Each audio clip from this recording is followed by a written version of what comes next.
Imagine for a moment, you're in a dirty, dimly lit tavern in Portsmouth in the year 1650. The smell of cheap rum mingles with the salty aroma drifting in from the harbour. A grey-bearded man, his face marked by scars that tell 1,000 stories, pounds his fist on the worn wooden table and declares, "Boy, if you want to survive the seas, you first have to forget who you were on solid ground." But what really transformed an ordinary man into a fearless sailor? And even more intriguing, when exactly did the line between navigation and piracy become so thin that even the sailors themselves couldn't distinguish it? The answer to this question takes us on a journey through the centuries, where we'll discover that the difference between a national hero and a criminal of the seas often depended on a simple letter of marque, a piece of paper that could turn a bloodthirsty pirate into the crown's most honored knight. At the end of the 15th century, when Christopher Columbus returned from his first voyage to the Americas, something fundamental changed in the European mindset. It wasn't just the discovery of new lands, it was the sudden realization that unimaginable fortunes awaited on the other side of the ocean. But here comes our first intriguing question. Why did men who barely knew how to read choose to abandon everything they knew to venture into completely unknown waters, knowing the chances of never returning home were devastatingly high? The answer lies in the desperate circumstances of ordinary life in 16th and 17th century Europe. For most men born into poor families, the options were limited and bleak. Work until death on the fields of some feudal lord, try their luck as artisans in overcrowded, disease-ridden cities, or join an army where death in battle was almost guaranteed. The sea, as dangerous as it was, represented the only real chance for a change in life. But not every sailor was born destined for the seas. In fact, many of the most famous navigators in history began their lives in surprisingly mundane ways. Take Francis Drake, for example. Before becoming the terror of Spanish galleons and one of England's richest men, he was simply an apprentice on a small coastal trading boat navigating the English coast. What transformed a young, ordinary apprentice into the most feared privateer of the seas? The transformation happened gradually, almost imperceptibly. First, a young man joined the crew of a merchant ship as a cabin boy, the lowest rank in the naval hierarchy. His job was to clean decks, serve the officers, and learn the basics of navigation through constant observation. For months, sometimes years, he absorbed knowledge that no land-based school could teach: how to read the winds, interpret currents, navigate by the stars, and most importantly, how to survive in an environment where death was always just a wave away. But there was a dark aspect to this learning that history books rarely mention. The brutality of life at sea wasn't just in the storms or battles, it was in the social structure of the ships themselves. Captains ruled with an iron fist, and discipline was maintained through the whip, isolation, and in extreme cases, abandonment on deserted islands.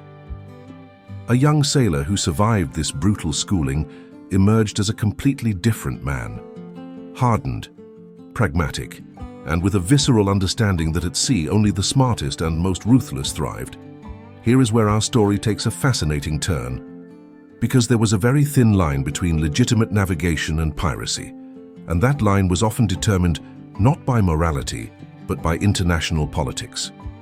During the 16th and 17th centuries, European powers were in constant conflict, and what happened at sea reflected these land tensions in complex and often contradictory ways. Consider this scenario. An English ship attacks and plunders a Spanish galleon loaded with gold from the Americas. If England and Spain were officially at war, the English captain would be hailed as a patriotic hero. If the countries were at peace, the same act would make him a pirate liable to hang. But here's the most intriguing detail. Often, the sailors themselves didn't know the current political status between their countries while they were in the middle of the ocean, sailing for months without news from home. This ambiguity created a unique class of sailors, privateers. These men operated under letters of marque, official documents authorizing them to attack enemy ships on behalf of their nation. In practice, this meant state-sanctioned piracy. Francis Drake, for example, never considered himself a pirate. To him, he was an English patriot fighting Spanish hegemony on the seas. To the Spanish, he was simply El Draque, the dragon, a bloodthirsty pirate who deserved death. But how did an ordinary man transition from respectable sailor to privateer or pirate? The answer often involved a series of circumstances beyond individual control. Imagine a young sailor working on a merchant ship that is attacked by pirates. His crew is massacred, but he, for some reason, perhaps his nautical skills, perhaps pure luck, is spared and forced to join the attackers. At first, he may resist internally, keeping his moral identity intact. But weeks turn into months, and gradually he realizes a disturbing truth. Pirate life, despite its dangers, offers something respectable land life never could: true freedom and the possibility of wealth beyond his wildest dreams. This realization created a deep psychological crisis in many men. They had been raised with Christian values, taught to respect authority and property. But at sea, far from the eyes of conventional society, they discovered those values were often luxuries only the rich could afford to maintain. For a man who had gone hungry as a child, seeing the holds of a merchant ship full of food meant for wealthy traders created a completely different perspective on notions of right and wrong. The psychological transformation was facilitated by the pirate society structure itself, which was surprisingly democratic compared to the rigid hierarchies of land society. On pirate ships, captains were elected by the crew and could be removed if they lost the men's trust. Profits were divided according to pre-established agreements, and even the humblest sailor was entitled to a share of the treasure. For men who had spent their whole lives being treated like servants, this relative equality was intoxicating. But perhaps the most fascinating aspect of pirate life was how it attracted men from all social classes. It wasn't just the desperate and the criminals who turned to piracy. There were also ruined nobles, disgruntled military officers, and even clergymen who had lost their faith. What all these very different men had in common was a deep dissatisfaction with the limitations that conventional society imposed on their ambitions. Take the case of Henry Morgan, who would become one of the most famous pirates of the 17th century. He did not start as a desperate poor man. He was the son of a respectable family in Wales, but the limited opportunities in his homeland led him to seek fortune in the West Indies, where he discovered that his natural leadership skills and lack of moral scruples made him ideally suited for the life of a privateer. Morgan's journey illustrates another crucial aspect of the transformation from sailor to pirate: the need for constant adaptation. In the 17th century Caribbean, political alliances changed with dizzying frequency. A man could begin the year as a respectable English privateer attacking Spanish ships, and end it as an outlaw hunted by the very English Navy when political winds shifted in London. This instability forced sailors to develop a pragmatic mindset that valued survival above loyalty. They learned to read not only ocean currents, but also political currents, adapting their alliances as needed. It wasn't betrayal in the traditional sense, it was simply an extension of navigational skills applied to the treacherous terrain of international politics. But deeper transformations were also taking place. As years passed at sea, far from the civilizing influence of established society, many sailors began to develop their own moral codes. These codes often seemed contradictory to outside observers. A pirate might show extreme cruelty to enemies, but absolute loyalty to crewmates. They could ruthlessly plunder a merchant ship in the morning and share their last supplies with shipwreck survivors in the afternoon. The explanation for these apparent contradictions lies in the unique nature of the maritime environment. At sea, survival depended on absolute cooperation among crew members, but also on the ability to be ruthless with external threats. This duality created complex personalities that defied the simple moral categories of land-based society. It is important to understand that most of these men did not wake up one day deciding to become pirates. The transformation was gradual, a series of small choices and compromises that, in hindsight, seemed inevitable.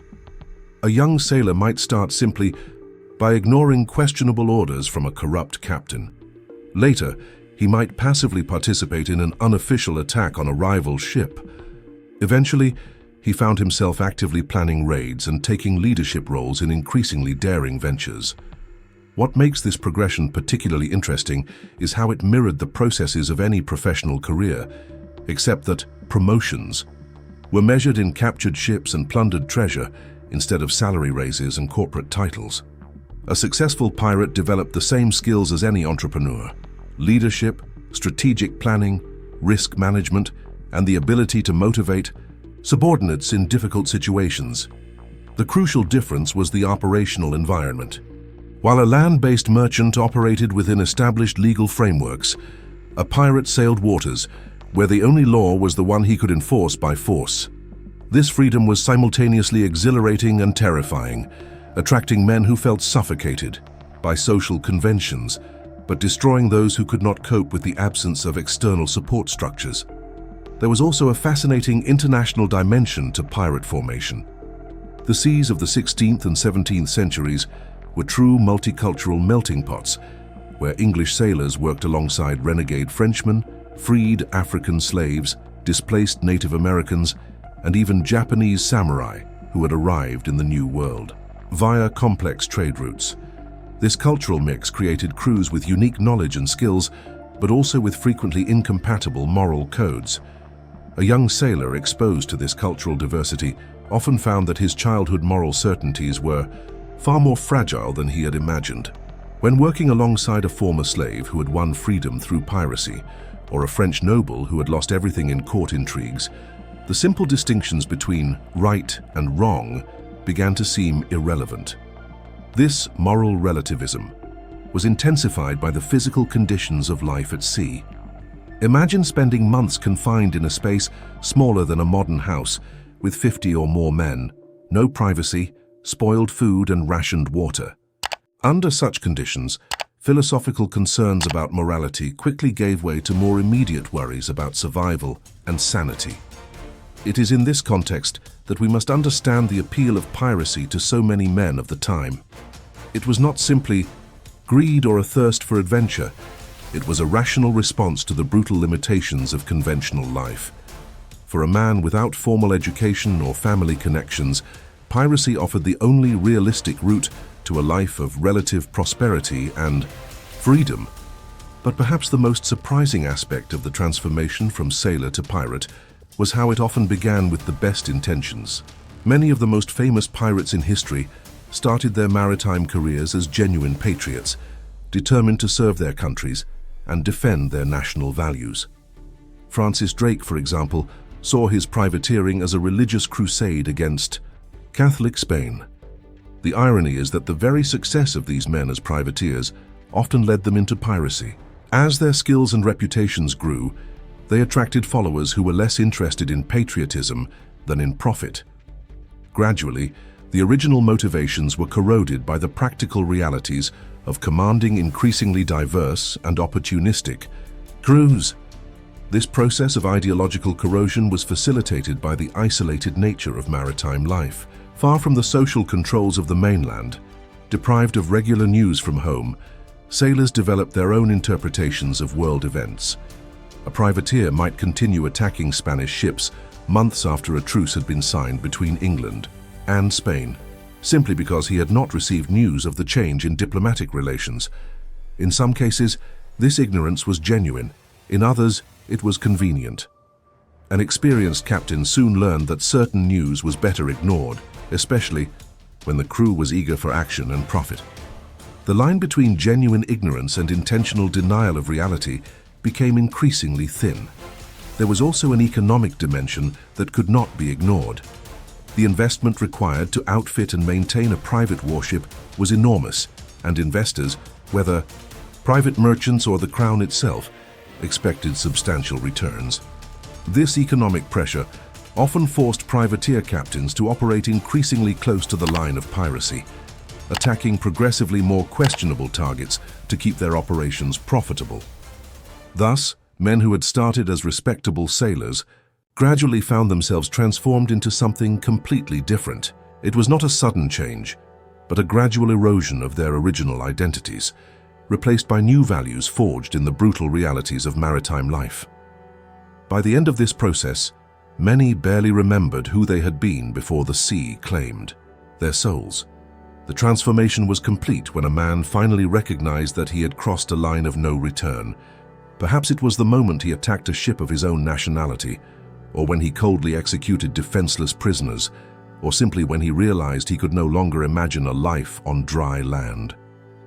At that point, he was no longer a sailor who occasionally practiced piracy.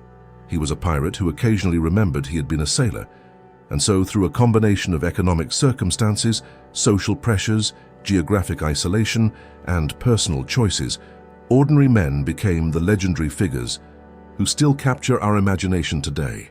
They were simultaneously products of their time and creators of their own mythology, navigating not only the physical oceans, but also the treacherous waters of human morality, discovering that, in the end, the difference between hero and villain often depended solely on the perspective of the storyteller.